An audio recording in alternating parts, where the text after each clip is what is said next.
நம்ம நம்ம தான் அதிகமாக பேசியிருப்போம்னு நினைக்கிறேன். இந்த சீரியல்ல நடக்கக்கூடிய இந்த அட்ஜஸ்ட்மெண்ட் பற்றி.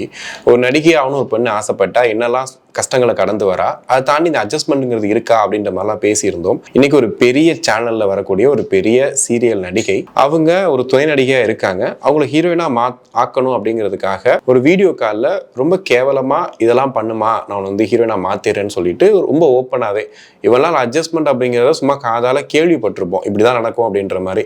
பட் ஓப்பனாக ஒரு வீடியோவாக பார்த்தது பார்த்தீங்கன்னா இப்போதான் அந்த வீடியோ வருது, நிறைய ட்ரெண்டாவது, எல்லா இடத்துலையும் அதை பற்றி பேசுகிறாங்க, அதெல்லாம் வந்து பார்க்குறோம். ஸோ நீங்கள் ஒரு சீரியலில் ஒரு வருஷமாக பண்ணிட்டு இருக்கீங்க, இத்தனை படங்கள் பண்ணிட்டு இருக்கீங்க, நீங்கள் எப்படி பார்க்குறீங்க இந்த விஷயத்த? எனக்கு என்ன சொல்றதுன்னே தெரியல கிறிஸ்டி, ரொம்ப மனசு வலிக்குது. நம்ம இதை பற்றி நிறைய பேசியிருக்கோம்.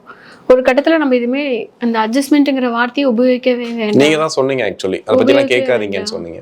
நம்ம இது நிறுத்திடலாம், நம்ம நிறுத்தினோம்னாவது ஒரு வேளை நிஜமானுமே வாழ்க்கையில் கூட அந்த மாதிரி இருக்கிறதுக்கு வாய்ப்புகள் இருக்கும்னு நான் நினச்சிட்டு இருந்தேன். ஆனால் அப்படி இல்லவே இல்லை கிறிஸ்டி. நேற்று கூட அந்த மாதிரியான பிரச்சனைகள் இன்னும் தொடர்ந்து வந்துட்டே இருக்கு.